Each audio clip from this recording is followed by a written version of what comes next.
Hello everybody, I am Johnny Massacre and this is my review of Avatar 2, Way of Water. I've actually done this review already on my other channel, but I thought I'd do another one. I've had a little bit of sleep now, so maybe I'm in a better position to do it. So let's get down to this, shall we? So I thought Avatar 2 was going to be terrible. I saw many signs that it was going to be terrible. James Cameron came out and said that testosterone is a toxin and it must be removed from the body like a poison. Considering testosterone is the thing behind all of his greatest works, that didn't bode well for Avatar. I read a few early impressions and they weren't as glowing as you might expect from a vintage James Cameron directorial performance. So I went into the film in the dead of night, midnight in Tokyo. I saw the midnight screening and it starts off on Pandora. And the Navis are there and they're pissing around and everything's fine. And Jake Sully, the protagonist from the last film, has been shagging his way into oblivion. He's got loads of kids. He's got a daughter and two sons, and he's got another daughter who's adopted, which is the daughter of Sigourney Weaver from the first movie. And there's another kid as well called Spider. Spider is actually the kid of Quaritch, the antagonist from the first film, that you never knew about. So Quaritch was shagging his way around his spaceship in the first movie, unbeknownst to you. And the kid couldn't go back to Earth from whence he came when the humans were banished, or the Sky People, as the Na'vi call them, after attacking the Na'vi. So ironically, the protagonist of the first film is now the surrogate father of the antagonist kid from the first film. The kid can go back to Earth because of cryosleep. You're going to die if you're in cryosleep, quite simply, and you're a kid. So that's going on, and everything's fine on Pandora. And then the bad people come back. Why? I don't know. There should be a really fucking good reason for this, but it's never explained, other than the fact that they're bad, evil humans, and they just want to come and fuck everything up. So you see a shot on a spaceship, and it's Quaritch on a video screen who's dead. So it's a posthumous message from Quaritch to a Na'vi. So now there's a Na'vi on the human ship. And so what they're doing is they're taking Na'vi bodies and implanting human memories into them. So they implant the whole personality of Quaritch into a Na'vi. And then they're going to send these Na'vis to Pandora to fuck over the real Na'vis.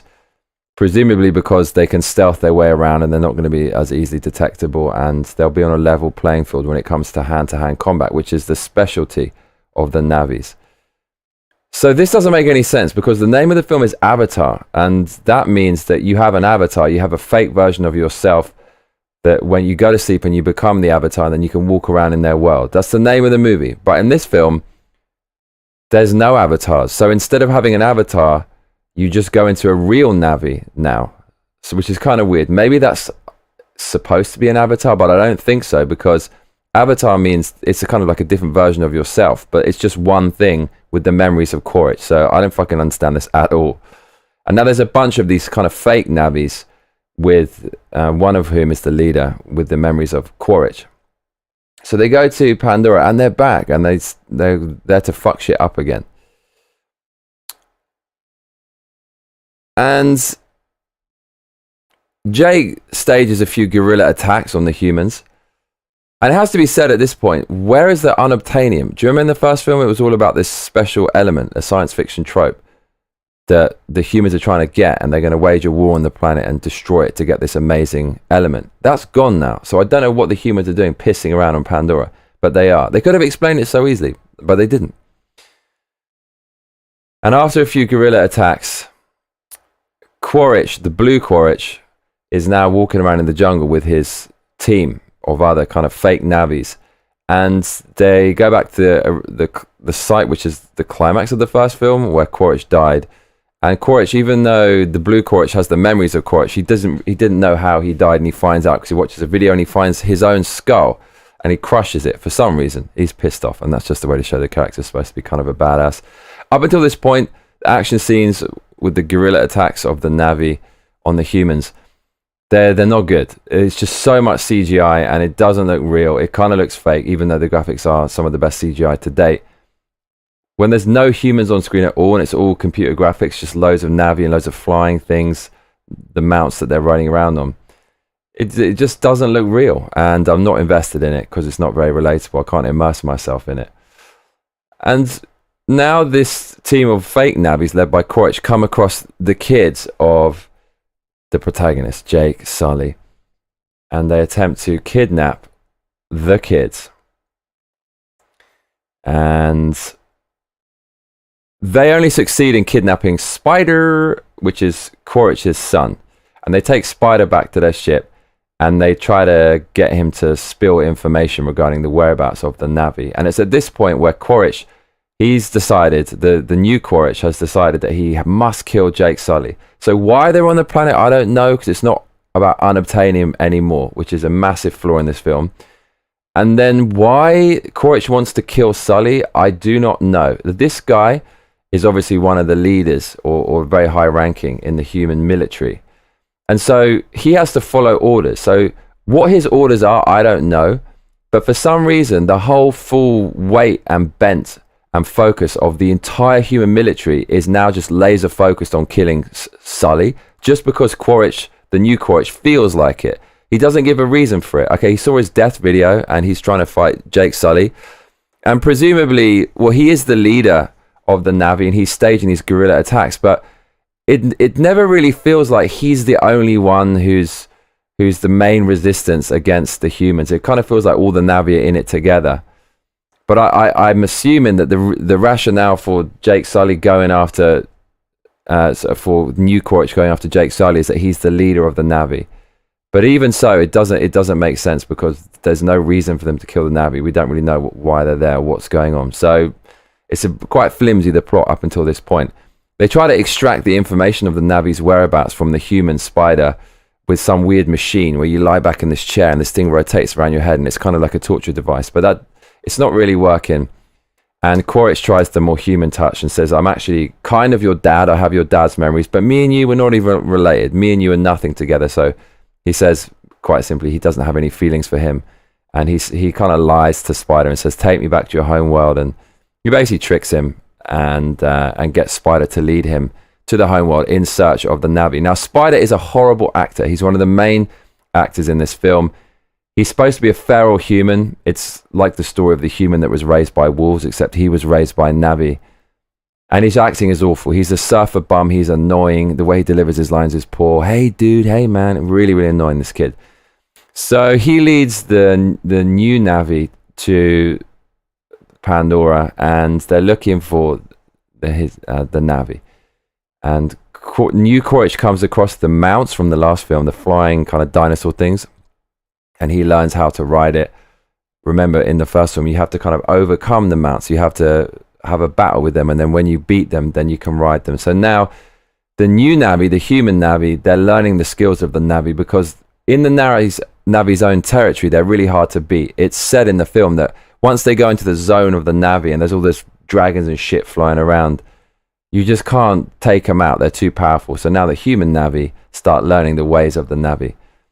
And because Spider is with them, Jake Sully, the main character, knows that he's going to bring the humans to Pandora and it will fuck over his family. And so Jake becomes a bit of a pussy and he decides to go into exile, decides to go into hiding. And he records an archipelago, a large group of islands, small islands, out in the sea somewhere, and he fucks off over there to find the leader of the Sea Navi, and he implores them to be able to join them and hide from Quaritch. Now, these people are kind of like the people of Wakanda, an untouched, pure race or whatever, supposedly, and they're initially hesitant to allow Jake to join their tribe because they think that Jake is going to bring his war with him and their tribe will be destroyed, which is totally right. And that's basically what happens.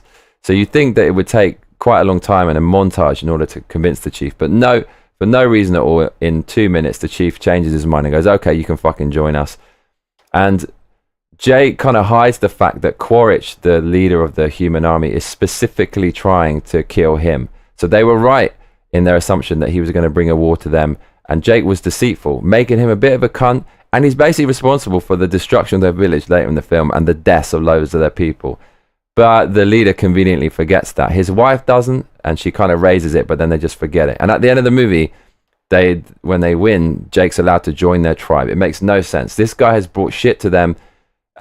If he hadn't joined the tribe, they'd probably still be fine. They'd be left untouched, presumably. But yeah, that's all forgotten because, well, the film has loads of plot holes in it.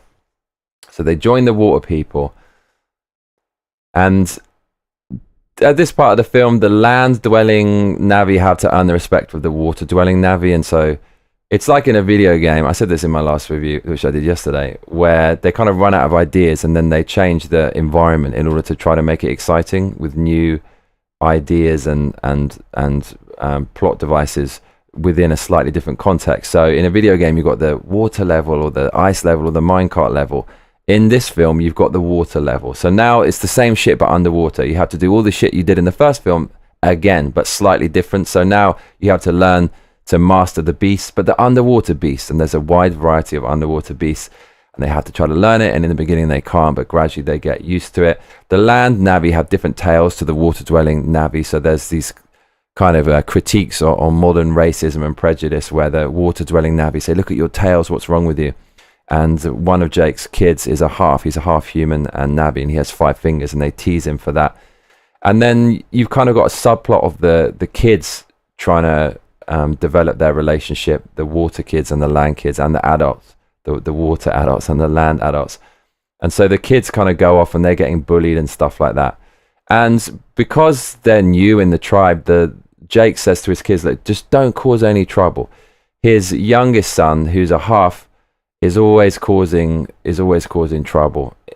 And throughout the film, he's a bit hot-headed, and the dad's always trying to rein him in. Sometimes he goes too far trying to stop his kid's development and tries to coddle him too much at the expense of his kind of progression into an adult. But his younger kid's always causing shit. He's kind of the main character of this film in some ways, or will be in the future, at least.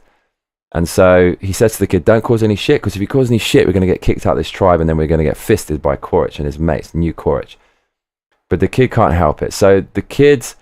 The young boy finds his sister being bullied by the water kids, and they're saying, you freak, and stuff like this, because they're different.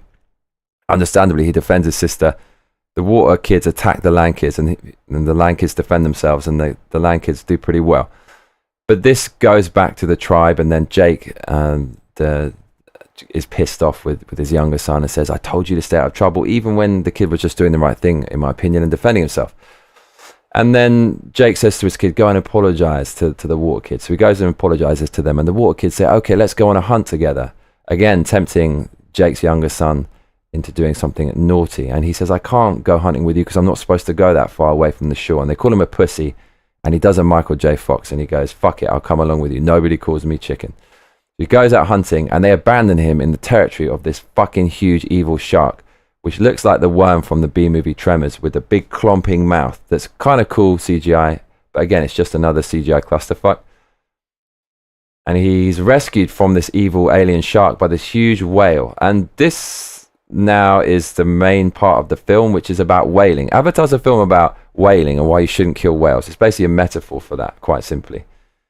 And this whale has a rusty harpoon in its fin, and the boy forms a bond with the whale. They can't communicate. He doesn't understand what it's saying, but within 10 minutes, suddenly he's fluent in the whale language, which makes no sense at all, but we just roll with it. And then he fucks off home, and he tells the story of this whale, and he finds out this whale is notorious as an outcast, and it's kind of supposed to be a cunty whale, and everyone says it's evil, and these animals they're peaceful, and they never kill anything, but this particular whale apparently killed some motherfuckers, and everyone says stay away from it. But the younger son of Jake is saying, nah, bruv, the whale's okay. So he starts to form this bond with the whale. And then he goes out and he finds it again, and they're fucking loving each other big time. Then Quaritch, then there's a tree of life, like in the first film, that ex machina tree that's a spiritual force that advances the plot when you need it to. In the first film, it gives you visions of shit, I think, of the past and the future, all kinds of shit, and was responsible for creating a daughter for Sigourney Weaver in the first film when she died. So there's one of these fucking things, but now it's underwater. And the adopted daughter connects to it, and she basically has a seizure. And I don't know what the fuck this is about, because she has a seizure. She sees her mother, Sigourney Weaver, in the film, just an excuse to get Sigourney in there. and then she has a fucking seizure, and Sigourney Weaver disappears in the vision. It's kind of freaking, and she's all tweaking out underwater and glowing and shit. And that's kind of a horror moment, and it was good. I like the scary bit. There should be more scary bits because it's a James Cameron film, but unfortunately this is kind of a family film, and so James Cameron is curbed in how graphic and shocking and adult the film can be, and much to its loss in my opinion. But then that bit's never explained. So she had a seizure. Why? What the fuck was that about? And then they don't get back to it. I think that was edited out.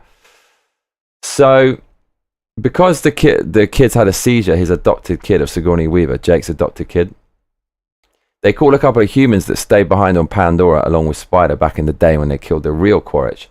And the humans, for some reason, give away their whereabouts. So Quaritch picks up a ping on the radar, and he says, okay, they're somewhere in this archipelago. They don't know exactly where they are, but they're going to go and find them. And they're plotting this inside a spaceship, and they're looking at some kind of geographical model made out of computer graphics. And it's similar to an Aliens where they're plotting stuff and you have the glow, and that looked quite good. But the reason it's not as good as Aliens is because it's all CGI and it just doesn't look believable. So Quaritch goes down there to see what's going on. And he goes down there with a bunch of other humans that are there, and they're whalers. So now there's whalers coming into the picture, and one of them's an Australian dude, and he's really annoying, and he's also a kind of shitty actor. And so they're going whaling, and then you see the humans start whaling and shit. And this is quite cool. So the whaling vessel is awesome. There's this rig which has these red bars and which are function as handles, and they're kind of flush with this breastplate that's flat, and you lean into it and you move around and you shoot shit, and the railings are red, and the design looks really cool, and I think it's a real device, and that's why this part is good, because James Cameron operates well with real props in real environments and just with augmented CGI. I saw an interview with James Cameron today, and he said, all that old stuff, I'm not going to do it just for the sake of it, because I'm being romantic and sentimental.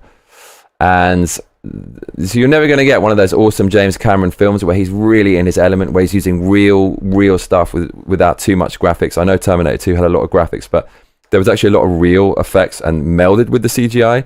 And because the CGI couldn't do everything then, they had to use it sparingly, and they used it in a way to they shot it in a way to cover up its shortcomings, and that added up to a great film. But you're not going to see that again. But the only kind of real analog tangible thing in the film is these whaling guns, and they're unsurprisingly the best bit.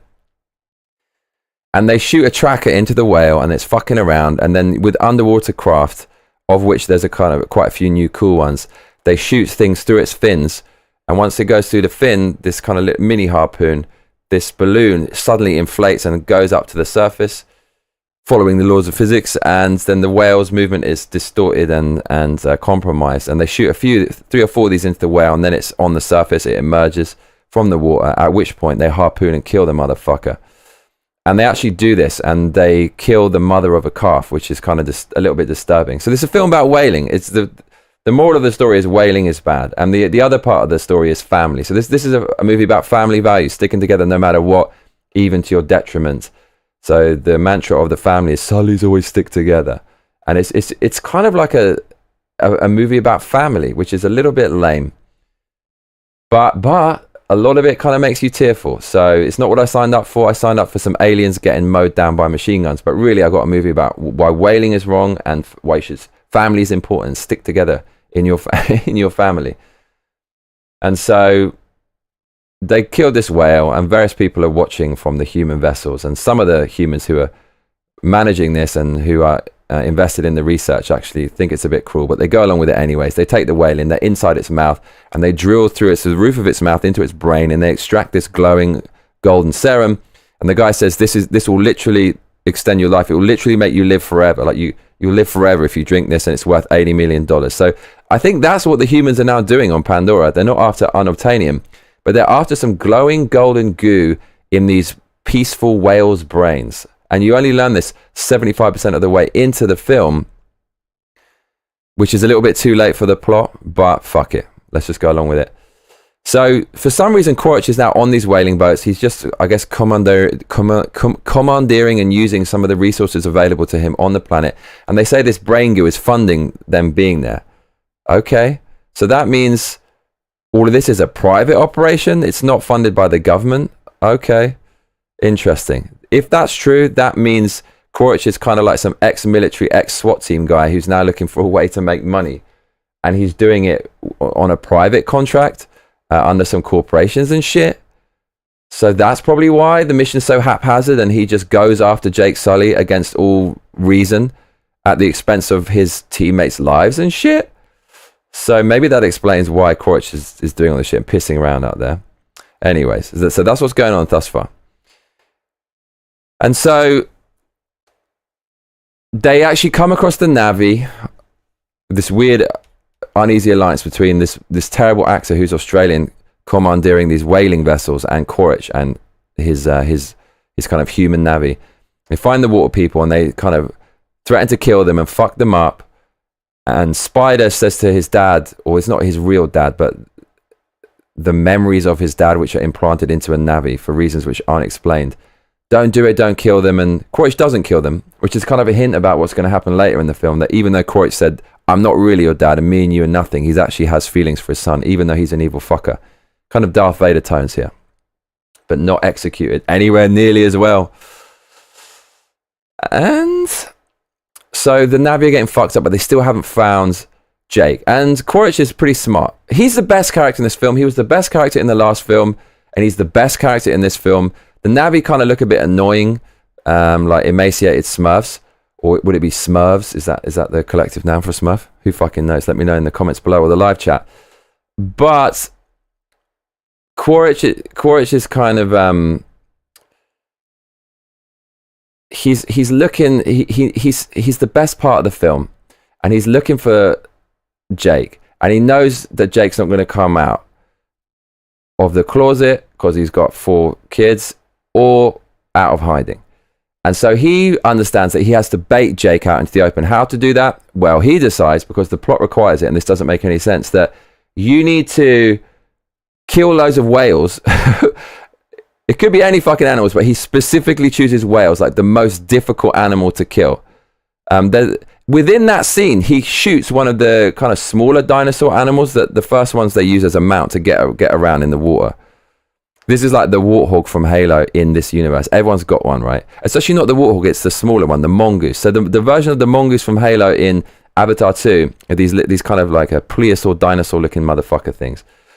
And he shoots one with a shotgun, kills it like that easily. So if your plot is to kill animals because Na'vi hold animals in as high esteem as humans, then why are you picking the most difficult animal to kill? This convoluted whaling shit. You need a whaling vessel, hit it with a tracker, then you need underwater vehicles, hit it with these fucking inflatable things, it goes up, and then harpoon it. Why not just shoot these fucking plesiosaur looking motherfucker things? Anyways, he decides that he's going to kill animals, and that's going to bait out the Na'vi. The thing is, there's loads of Na'vi. How does he know it's going to bait out Jake specifically? He doesn't. And it just so happens that the animal he decides to kill, which makes no logical sense, one of which is currently befriending the son of the character he wants to bait out. So complete miracle. This strategy, like, let's just kill random animals and hope for the best that the Na'vi I want are going to come out. The animal you chose to kill, the breed of animal you chose, your species of animal you chose to kill, one of those has a bond with the son of the protagonist. So that's fucking perfect for your plan. It's going to bring the kid out, and that's going to bring his dad out. But not only that, there's presumably millions of these fucking whales everywhere in the Avatar universe. And the one they hunt, guess what? It's the exact one that has the bond with the son of the guy he's trying to bait out. So this could never fucking happen coincidentally, but it does for the film. It does for the sake of the plot, which is kind of ridiculous. And do you know what? Now that I've had about 7 hours sleep, I'm starting to realize this film wasn't as good as I thought it was. And yesterday I said it was good, but actually I'm starting to think it's not that great. And it really isn't that great, but it's not bad. It's not great, but it's not bad. I wasn't sitting there going, what the fuck is this? So many films I watched recently, within the first, thing is, in the first 30, 40, 50 minutes, I didn't like this film at all. The first hour and a half. It's not often a film gets better towards the end, but this definitely does. It's at its worst in the beginning, and it improves in the middle, and it gets good at the end. But most films I see recently, Wakanda Forever, absolute trash, awful, and full of woke shit. But this film, yeah, it's not the best, but it's not the worst either. But it gets better from the midpoint on. And so now they go after the nice whale. And at this point, the kids, the younger son of Jake, has fucked off again to find this fucking whale. But now his other family are following him because he's been told explicitly not to do this, because apparently this whale is cunty, even though it's not, and the whale has been framed. So he finds the whale, it opens its mouth, he goes into the whale's mouth, it shuts its mouth, and inside its mouth is the thing where you can bond with it, right? So the Na'vi use the end of their ponytails with these weird little tentacle tendrils things to connect with animals and bond with them, and then the animal's pupils expand as if they've double dropped 2 very strong ecstasy pills, and then the person bonding with it can kind of read its thoughts and control it very well. This animal's tether is within its mouth, and it's kind of cool, the graphics here, and it's kind of unique the way they illustrate this. You'll know what I'm talking about when you see it. And he finds out that the reason this whale killed some humans, and I don't understand why this is such a bad thing, because humans are cunty anyways. Why do they all hate this whale when it killed a human? Surely, if it killed a human, they're going to fucking suck off this whale, because it's doing exactly what they want, getting rid of the humans. Anyways, none of this shit makes sense. So he finds out the whale killed the humans because the humans killed its mum. So fair enough. So the whale is a good whale, and it's been framed wrongly. And that's why the whale is a fucking outcast. And apparently these whales are more intelligent than any other creatures. Or they're super intelligent. That's the whole point. They're supposed to be more intelligent than humans.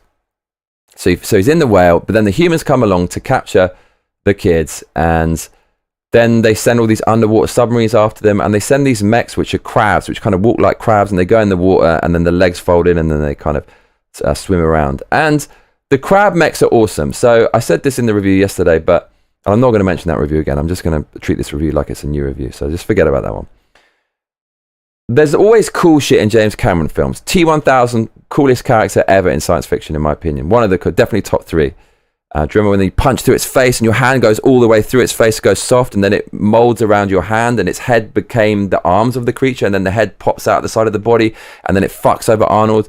Do you remember the scene where the T-1000's finger extends to the guy's eye after coming out of the floor? Do you remember the scene where the T-1000 smashes its head through the helicopter and then turns into liquid metal and pours into the helicopter and then manifests as a human? Do you remember all those fucking amazing scenes? Do you remember when they're being chased by a helicopter with the T-1000? Do you remember the bike scene with John? Do you remember the scene where he has a shotgun and he saves John Connor, tells him to get down? There's so many cool fucking scenes in James Cameron movies. In Aliens, eat this, shotgun in its mouth, boom. The face huggers. The scene where Ellen Ripley and Newt are locked in that room with the face hugger. All that fucking cool stuff in James Cameron films. In this film, there's such a lack of just really cool vintage James Cameron moments. But one of them probably is the spider mech. Those are pretty cool, but it's not as cool as anything in his previous films.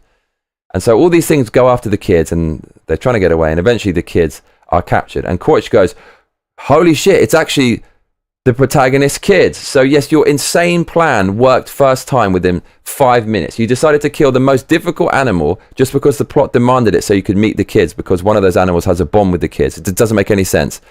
And yes, one of those animals happens to have a bond with your kid. You could have killed any one of these millions of fucking whales, but you chose exactly the right one that has a bond with the son of the protagonist. So lucky you, Quaritch. So they got the kids, and I think he gets, not all of them, but he's got the younger kid, and he's got the adopted, no, it's not the adopted. He's got the younger boy of Jake, and he's got another one, and there's Spider as well. So I think Spider gets fucked over by his dad here a bit. I'm not sure though. So now they're trapped, and so we come at the end of the film, and Jake finds out his kids are trapped, and this is Quaritch's plan. He wants to kill Jake. Jake now has to go and get his kids, and then Quaritch wants to kill Jake. So Quaritch comes, he's on the boat, and all the kids are kind of chained with these discount handcuffs that look just like this, and they're automated, so you go like that, and then it wraps around your hands, but they're really shit because you can cut them with a knife, meaning this whole film continues when it shouldn't continue, because if they were made of metal, the story would be over and Quaritch basically would have won. But anyways, the plot demands it. So many weird plot holes in this film because the plot demands it. The film just kind of shunts and jerks along in line with where the writer wants to go, not because it should go there, but the writer's just jumping from A to B to C and not really fleshing it out. So Jake is coming to get his kids, and Quaritch has Jake in his sights, and he could kill him, but he says no, because if they kill him now, all the animals are going to clusterfuck them, and they have to get Jake alone on the ship. Doesn't really make any sense, because if they do that, the animals are still going to clusterfuck you. But anyways, Quaritch says it. So at this point, it's looking bad for Jake. But the whaley comes out the water and it lands on the deck of the boat, and this bit is fucking cool. The whale is wreaking havoc. It is smashing motherfuckers. It is liquidating people with its fin. Boom, with the force of a fucking piano from the 50th floor dropping on you. Boom. It's more than that. It's fucking people up. It's moving its tail around. It is lifting huge 50-ton, presumably, pallets and massive pieces of solid metal engineering and machinery, flipping them through the air with its tail. It's just murdering motherfuckers and fucks over this whole boat. They tried to get it earlier. They harpooned it, but it just about got away. And now it's exacting its revenge on the humans once again. So the humans then love it because it's helping them. But previously, the Na'vi love it. But previously, the Na'vi was saying, no, like the whale's bad because it's doing exactly what it's doing now and it's helping us. This doesn't make any sense. So then the kids escape because I think the older kid comes on the boat and he cuts the handcuffs, and then they jump into this little pool of water in an exposed part of the ship, inside the ship, while Quaritch is firing at them. They get away, but the older kid's actually shot with a bullet, and then he dies. And Jake is pissed off, and his wife goes berserk. She goes into a berserker rage, and she's freaking out, and they're saying, right, we're going to kill these motherfuckers right now. Now, somehow, amid all of this, Kiri, which is Sigourney Weaver's kid, Jake's adopted kid, she's been now kidnapped by Quaritch again. I racked my brains trying to remember how the fuck she gets kidnapped. Another kid gets kidnapped, and then he handcuffs her to the same railing. And the plot now breaks the fourth wall, and the kid goes, again? We're handcuffed again, saying to the audience, actually, you're actually watching a movie, and even the people writing it know this is a bit silly. But they did it in a kind of funny way. And it kind of worked, because I was thinking that, and then the character said it, and I was glad they said it, because if they hadn't said it, I would think the writers are kind of retarded. But even the writers knew it was a bit retarded, but I guess they had to do it for whatever reason they chose to. And then we go to the ship. So Jake goes to the ship, and he's stealthing through the ship, and he tries to free his kid when it's all kicking off. And I can't remember what he does, but for some reason the boat is blowing up and sinking. He drops a grenade. That's what he drops, a grenade. And the boat's sinking, and then in all the confusion, new Quaritch pisses off, and he kind of he rescues his kid. I think another one of them is handcuffed. Anyway, I think he rescues one kid, whoever's been kidnapped this time. And then Quaritch appears, and he's got, I think it's Kiri, Sigourney Weaver's daughter, and Jake's adopted daughter, and he's got her like this, and he says, I'm going to kill her. And he starts to threaten Jake, and he tells Jake to drop his weapons. And then Jake's wife turns up, and she holds Quaritch's son Spider hostage as well. So we've got two opposing characters who want to kill each other, holding their respective family members hostage, which is quite a good scene. And it's not new Quaritch's real son, but new Quaritch has Quaritch's memories. So maybe it's a bit like Blade Runner, where these things actually really have emotions stemming. They have memories that are implanted, but those memories can't be removed, and so they function as real memories, and so they're beholden to them. And that is the case. So Jake's wife threatens to kill the Na'vi with Quaritch's memories' memory son. It's not his real son. And Quaritch says, new Quaritch says, I don't care. And then Jake's wife cuts him across the chest, which is insane. She's cutting this little kid up, and he barely reacts to it. And then new Quaritch kind of gives up and says, no, don't kill him. So that's quite an interesting moment. The new Quaritch is actually controlled by his memories, even though it's not his real son, because those memories are in his head that it's his real son. He decides to hold off and not continue with his kidnapping plan of their kid. It's quite interesting. It's made me think about things like adoption, or being able to love someone who's not your blood. Like, does it matter if they're really your family? These things were touched upon in Ridley Scott's Blade Runner as well, but it was kind of interesting to see that in this film. So then they're all deciding to fuck off, and they're escaping, running again. So they ran at the beginning of the film, and that got them into this mess. Now they're running away again, and Quaritch, he doesn't say the quiet part out loud through a lot of this film, but then he does. He goes, I'm going to come back, I'm going to kill your whole family. And that prompts Jake to turn around and go, do you know what, fuck it then, let's just end this now. And then you have the climactic battle between the protagonist Jake Sully and the antagonist New Quaritch, the Navi human Quaritch, the human Navi Quaritch, probably be a better order. And before that, the only memorable line of the film is when Quaritch looks at the Sully family and says, "I owe you a death." I like that. It's the only memorable line.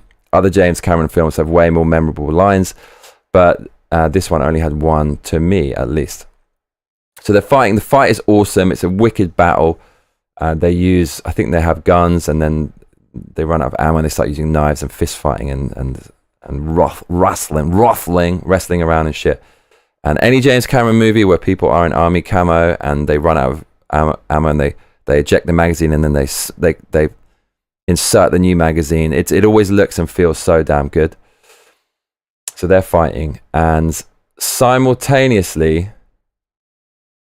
because of in all the chaos, there's this kind of trapdoor, and there's so much water running through it into this dark abyss, and it looks terrifying. And one of the girls falls in there, and Jake's wife dives into this darkness after her. This terrifying kind of this black hole with all this water getting sucked into it. You wouldn't get me jumping in there.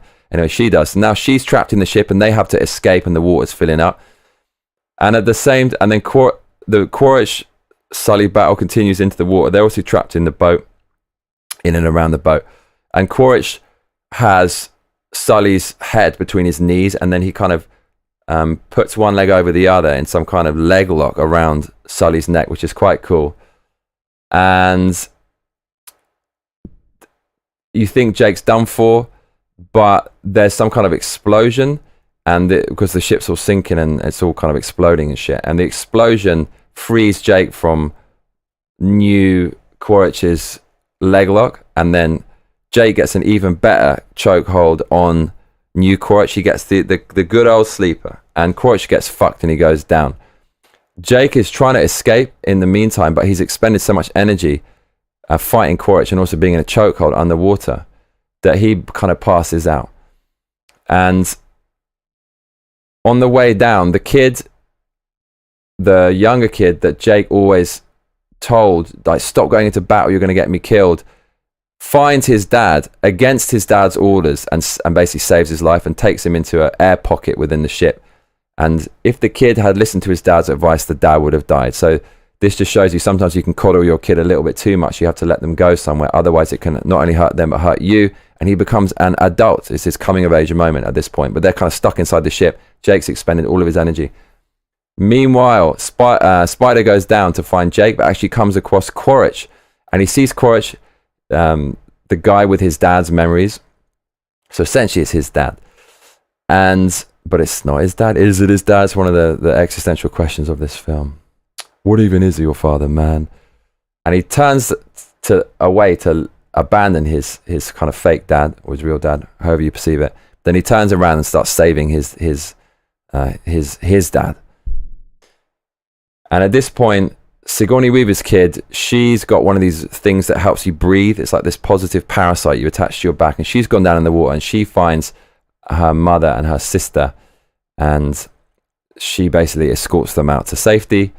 And meanwhile, Jake's younger son attempts to take his dad out to safety, but his dad doesn't have enough oxygen, and the nice whalie comes out, and they grab onto the whale, and it brings them to safety.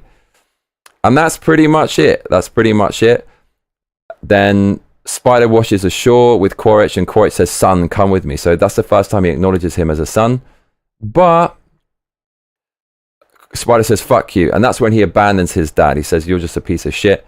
And then he goes back with Jake. And he's basically, now he's always been adopted by Jake, but now he's obviously accepted into the Jake clan. What even is family, man? What even is family? What constitutes family? This is a film for adopted children, to make adopted children feel good. And on the beach, Jake says, "I'm not going to run anymore, I'm going to fight." "Yeah, you should have done that from the start, mate." And he says, "I'm going to leave now, I've caused you too much trouble." And the water Navi's wife said as much. You know, "It's your fault, you brought this war here. You didn't tell us that the only reason Quaritch was here was to get you, not just to get the Navi." When they didn't know that, they accepted him into the tribe because they thought this is a war against all of them and they got to stick together, strength in numbers. But they basically found out that Jake was only being pursued by Quaritch, not the Na'vi as a whole. Which I don't understand. This guy's whole mission is just to get one Na'vi. He's got to be a private contractor. It can't be because of the government, but maybe it is. None of it fucking makes sense. None of it's explained. But then the water leader says, Jake says, I'm going to go somewhere else. I'm going to go back to where I was before. And the water people say, no, you've earned our respect. So the racism has gone away, and now these people are accepted. And there's so many layers of this film where people aren't accepted. You got 5 fingers, you're not accepted. You're a land dweller, you're not accepted. You're this, that, and a third, you're not accepted. Your dad is like not a real dad, but he's got some memories of your old dad, you're not accepted. And in the end, everybody gets accepted. Even the nasty dad accepts the son when it's not his real biological son. Even the water dwellers accept the land dwellers. Even the real Na'vi accept the half Na'vi with 5 fingers. And we're all friends at the end. We've all won each other's respect. And that's it. That's pretty much it. And the thing is, right, this is never going to fucking end, because if they can just keep bringing Quaritch back, they got his memories, and just plug it in someone else, well, they're just going to send another one and another one and another one. But may I suggest having a new strategy, humans, because Quaritch, he's blind with hatred for Jake Sully. He'll compromise the entire mission of getting unobtainium or getting the whale brain goo just because of it. He can't keep his emotions in check. He's not the right guy to lead the line. It's like Darth Vader in Disney's shitty Obi-Wan Kenobi, where Darth Vader will detour from his mission and take every ship and every resource just to kill Obi-Wan when he doesn't need to. And he could basically fuck over Obi-Wan by killing the resistance and focusing on the plan. So if the guy can't die, there's basically no tension really, because he's just going to keep coming back again and again. Good excuse to keep bringing him back, but I don't know what the Na'vi are going to do. There's an endless supply of humans with an endless supply of resources and an endless conveyor belt of antagonists of Quaritch. So I don't really know where this goes. The ending was super exciting.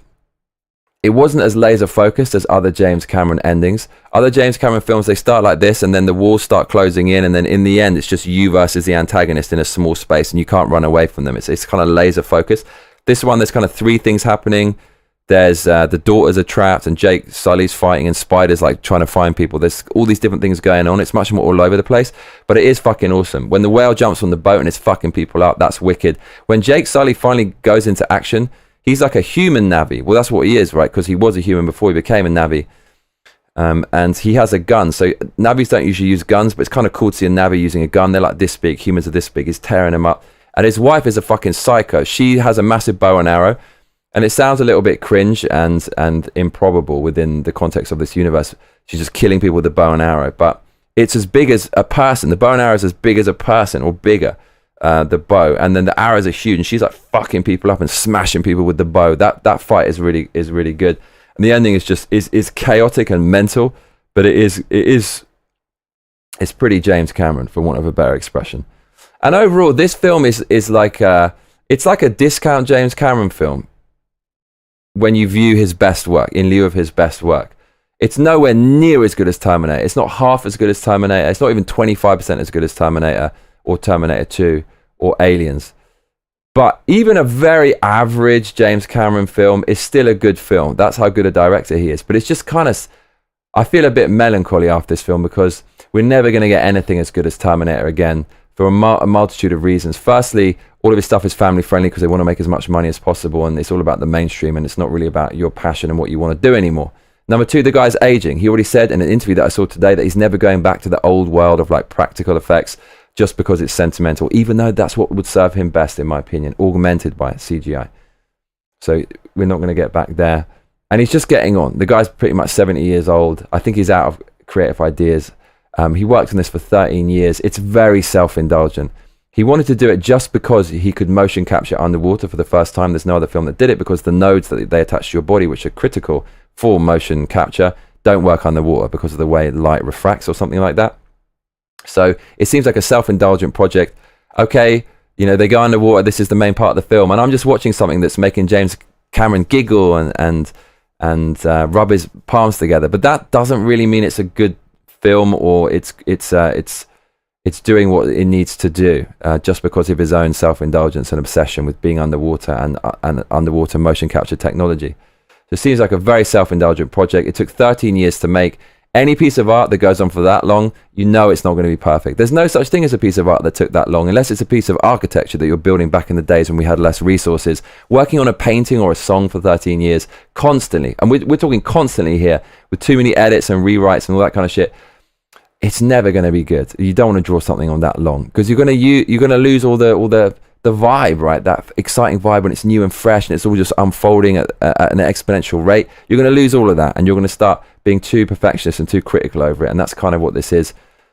And it's just it's an average James Cameron film, which in the context of Hollywood films, which are so terrible, makes it look quite good. But on its own, it's an average film. The plot is non-existent, and so nothing really means anything later in the film, because the foundation of the film is kind of built on wet sand. So you needed to establish a much stronger reason for the humans coming back. Why are they there? And what the humans want. Like, what do they want? What do all these people want? They just want to kill this one man. Why? Why are you there? Terminator, they send a Terminator back in time to kill John Connor, who's part of the resistance that stops the machines in the future. That's a good film. Can summarize the plot in one line. In this film, yeah, what's going on? Why is this all happening? Well, we know why it's happening, because they want to make loads of money. And that's pretty much it. So Avatar 2, yeah, it's an average film. It's an average film. I haven't mentioned the visuals, because who cares about the visuals? Who cares? It's all about the story. The story isn't there. The end of the film is amazing. It's amazing. It's really exciting, and I watch it again. But it's just so much CGI that I think it's a bit like junk food. In the end, you're not going to remember it, because it doesn't feel meaningful in CGI. It feels more meaningful, relatable, real, and immersive when shit's real and it's not on a green screen. So overall, I think it's actually a kind of 5 out of 10 film. I gave it 7 yesterday, but having slept on it, I'm going to give it a 5 now. So that's my review of Avatar 2. I hope you liked it. Thought I'd do a second review, because why the hell not? And actually, my other channel is Ado, Shay, and Bay, and I want to kind of test out to see how this review does on another channel. Truly Sunshine in the comments. And Strangefoot says it was like 3 hours of the same action scenes, different happenings, but the same type of chases. When it's all in 3D, it doesn't excite me, because it just doesn't look believable. Truly Sunshine says 4:32 a.m. for me, no sleep. So there you go. Truly, have you seen the film yet? Thanks for joining me, everybody. I'll be back very soon. This channel is going to have much more music coming on it very, very soon. And I hope to see you. It's been a while since we did a video on this channel, but I'm glad you could join us. Thank you, everybody. See you on the next one. Cheers.